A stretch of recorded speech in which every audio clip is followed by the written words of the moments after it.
I finally have a New York Central caboose that'll work with my New York Central engines.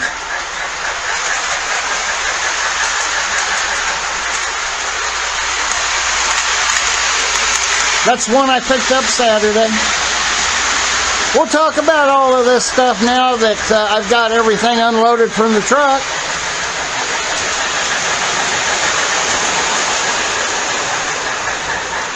Let's get through the introduction. We'll talk about it.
Looks pretty good having that caboose.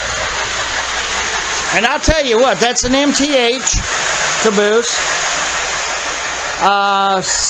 One of the things I picked up Saturday at the show was 3 MTH cabooses and a K-line caboose.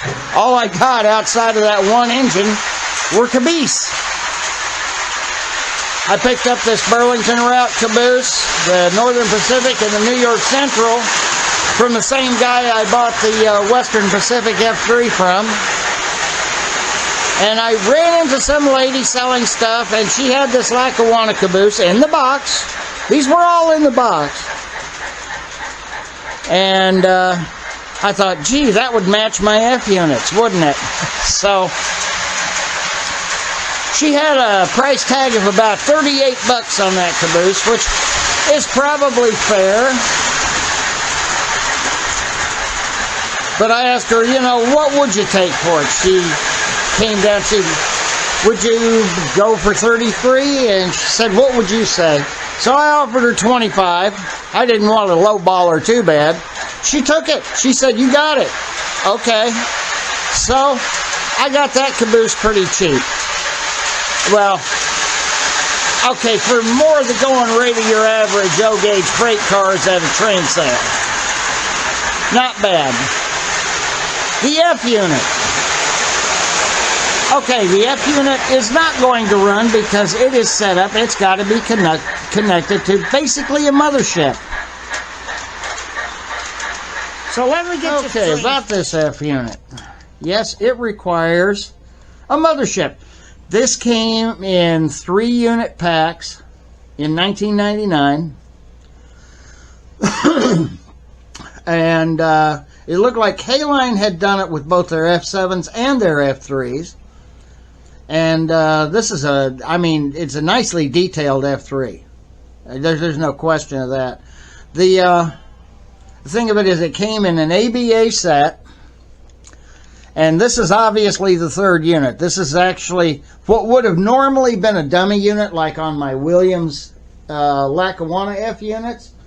This would have been a dummy unit, but what K-Line did was they powered you. You had 6 motor pulling power there with 3 units, and but only 1 unit would have the reversing would have the reverse circuit in it, or any sound.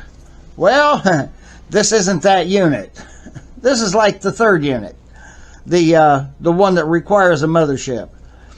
At first I thought, okay, where do they stick the where would in a setup like that, where would they have stuck? Because in the old catalog page that I looked at online, which I think it's called Legacy K-Line or something like that,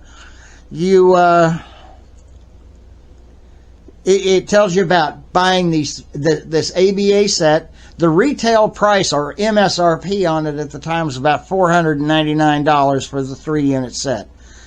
Let's see. K-Line probably pretty much owns K-Line is probably pretty much owned by Lionel now. So if Lionel brings it out again, they of course would probably bring it out Legacy. But if they brought it out again, it would probably be $1,300 today. Oh, I'm sorry. That's $1,200.99. Yeah, $1,300 would be the MSRP on it. And as you know, if you go to any quality Lionel dealer, they'll probably have it for $20 less. That's the way it seems to work out for me anyway. It just doesn't seem like they take off enough. But then again, their markup may not be enough either. So I'm gonna give the guy, because I know the guy, he'll be at this week's show over at Dana's Railroad Supply. He'll be there, and I'm going to talk to him about it and see if he can find the other 2 units, or at least the other A unit, because the other A unit would make this one run, and then I wouldn't really have to make any modifications to it. Other than that,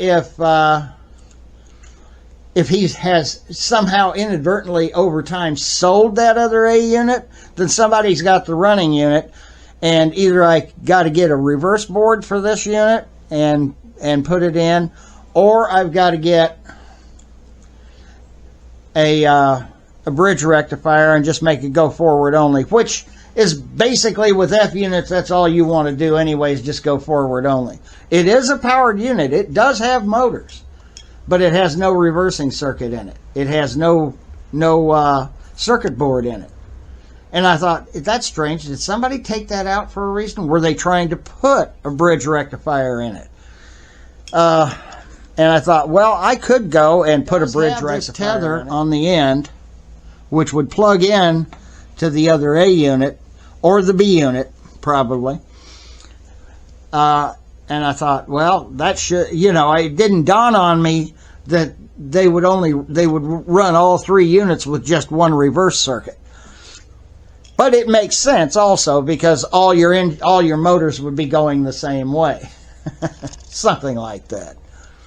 So we'll make this one work forward if we have to, if he can't find them soon enough or anything like that. So I will take and just not worry about it, and we'll just maybe sometime put a bridge rectifier in it. That's not a very difficult operation. You just gotta take the wires coming up off of your pickup rollers, wire them to the AC side of the bridge rectifier, and take the other wires and make sure you've got them right, and wire those up to the DC side of the bridge rectifier. Not a hard thing to do. Oh, we got a little wind. Oh well. Anyway, back to the caboose. Yes, it's nice to have a New York Central engine and a New York Central caboose to go with it. So I intend to weather this engine, and I'll probably put a little weathering on the caboose. I'm really liking these MTH caboose. They're fantastic models. I never realized they're almost on a par with Atlas as far as I'm concerned. As far as detail and things like that go. Look at another thing. The K-Line cabooses are the same way. They're almost on an absolute par with Atlas. In fact, this K-line caboose has opening doors. That's really something.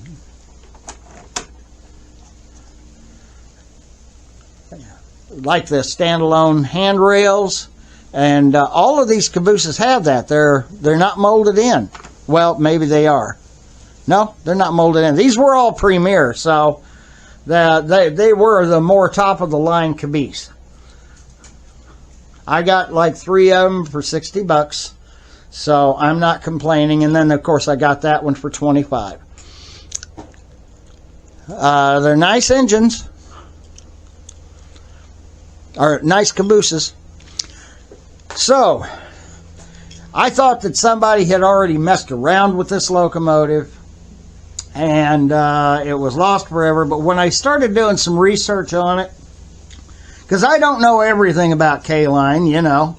I know just enough to be dangerous, if you get my drift. And I found out that they were putting these units out years ago with 3 powered locomotives, but everything ran on one circuit board in what I would call the mothership, or the front locomotive. So it's nice to know all of that. And I'm going to give him somewhat of a chance. I'm wanting to run that engine because I want to use that one to pull the passenger cars with, even though the passenger cars are Santa Fe. You know, it's totally prototypical that Western Pacific engines pulled Santa Fe passenger cars. We all know this, right? Well, at least in our history it did. So, anyway, yeah, there was one guy. I finally got a good close look at the Menards engines. In fact, I helped the guy turn the motor sounds on his Menards engine, because he didn't even know it made motor sounds. I thought, oh yeah, it does. I've seen enough reviews to do it. He's an older guy like me. We went in there and I turned it over, and there was a switch. I turned the switch on, and oh, he had motor sounds. And then he didn't even run them for 45 minutes. He shutting it off. He said, "That thing driving me up the wall." I said, "Yeah, they generally will sometimes." And I said, "Imagine having a whole room like at a train show or something, and you got like 15 of those running on the layout at one time. It would drive you nuts." And that's what Dana told me one time when, you know, they started getting a lot of, when they started putting DCC in on the layout at Dana's Railroad Supply. He said, "Man, you get 4 or 5 of those engines in there, and they've all got their sound on. They've got it all cranked up to 10 on the scale there. I like sound, but I don't like it too much. You know what I'm saying? I like what I have on my Alcos from MTH. But don't care for it in other respects, if you get my drift." So, with that being said, yes, I did get 2 pieces of Pico O-scale track. That was pretty. I got them for $3 a piece. I don't know what somebody on O-scale yard sale or whatever would sell them for. I think probably they're $10 or $12 or $15 each now. I mean, the stuff has gotten so damned expensive. Then I picked up some other stuff at the show.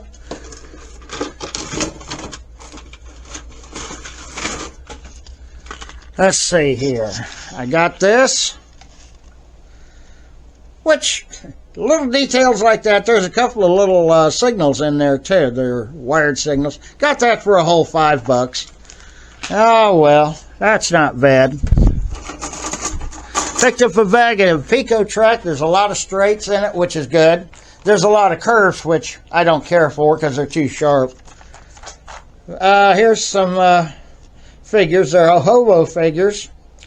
And, you know, I got that. I did pay the $15 for that. I didn't even argue that. I thought, that's not too bad for a hobo jungle. And I figure, you know, what does Woodland Scenics normally have them MSRP'd at? Around $30, $40? So, anyway, I thought I would go ahead and share with you what all I picked up that day. Like I said, we do have another show coming up. Dana's Railroad Supply this Saturday over at which will be Saturday the what is it, the 14th? What's the day? The 10th? Yeah, it'll be the 14th. So looks like my work is canceled for the rest of the week. Isn't construction fun? So I'm going to play with my trains as much as I can. Here and who knows, I may just go ahead and go get me a bridge rectifier if I can find one that'll work.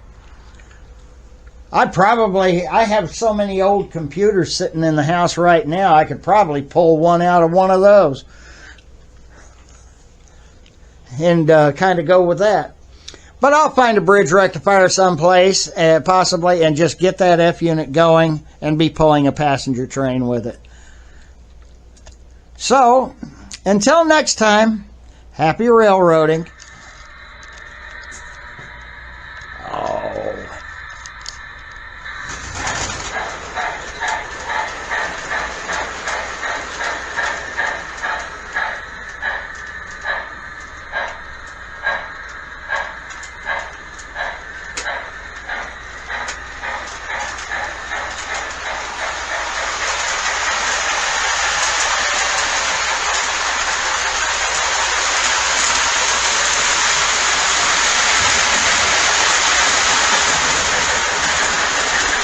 Yes, that New York Central caboose does light up, but it's not very bright. Probably because it's an older style caboose, they didn't want to have it too bright. And yeah, I can see that the rear markers light up on it.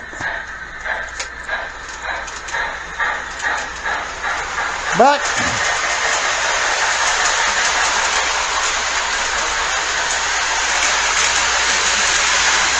happy railroading.